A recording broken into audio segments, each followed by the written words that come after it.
લિંબાયત વિસ્તારમાં પવિત્ર રક્ષાબંધનના તહેવારના દિવસે જ ખૂની ખેલ ખેલાતા ચકચાર મચી જવા પામી છે। નીલગિરી રેલવે ફાટક પાસે આવેલા દત્તાત્રેય નગર ખાતે ધમધમતા દારૂ જુગારના અડ્ડા પર સ્થાનિક વિસ્તારમાં જ રહેતા 19 વર્ષીય યુવકનું ચપ્પુના ઘા ઝીંકી મોતને ઘાટ ઉતારી દેવામાં આવતા લોકોમાં ભયનો માહોલ જોવા મળી રહ્યો છે। મરનાર યુવકનું નામ રોહન સંતોષ પાટીલ હોવાનું જાણવા મળ્યું છે। સ્થાનિક લોકોના જણાવ્યા મુજબ સુમન હાઈસ્કૂલ નંબર 10 સામે આવેલા ખુલ્લા મેદાનમાં ઝૂંપડું બનાવી અહીં દારૂ જુગારની ગેરકાયદે પ્રવૃત્તિઓ ધમધમે છે। ત્યારે આજ રોજ રોહન પાટીલ નામના યુવકના ગળાના ભાગે તીક્ષ્ણ હથિયાર વડે હુમલો કરવામાં આવતા રોહન સ્થળ પર ફસડાઈ પડ્યો હતો। લોહીના ખાબોચિયામાં પડેલા રોહનને હોસ્પિટલ લઈ જવામાં આવ્યો હતો, જો કે ફરજ પરના તબીબોને તેને મૃત જાહેર કર્યો હતો। બીજી તરફ હત્યાની ઘટનાના પગલે લિંબાયત પીઆઈ સહિતનો કાફલો ઘટના સ્થળે દોડી આવ્યો હતો। ત્યારે પોલીસ વિરુદ્ધ લોકોમાં ભારે આક્રોશ પણ જોવા મળ્યો હતો।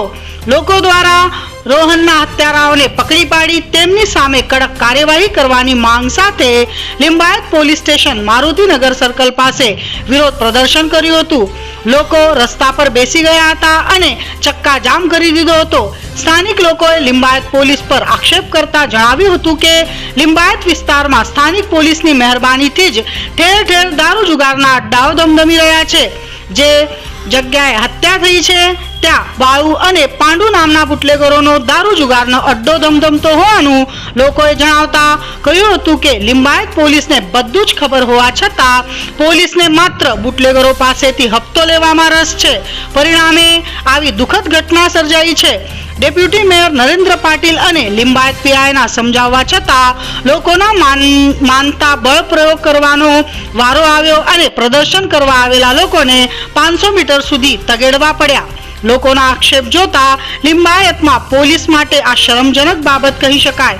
ત્યારે લિંબાયત વિસ્તારમાં કથળતી જતો કાયદો અને વ્યવસ્થાની સ્થિતિને કાબૂમાં લેવા માટે પોલીસ કમિશનર દ્વારા શું પગલાં લેવાયા છે તે જોવું જ રહ્યું। राजेंद्र कोहली। क्या घटना है? किधर की घटना है? ये रामेश्वर रुक्षमणि नगर।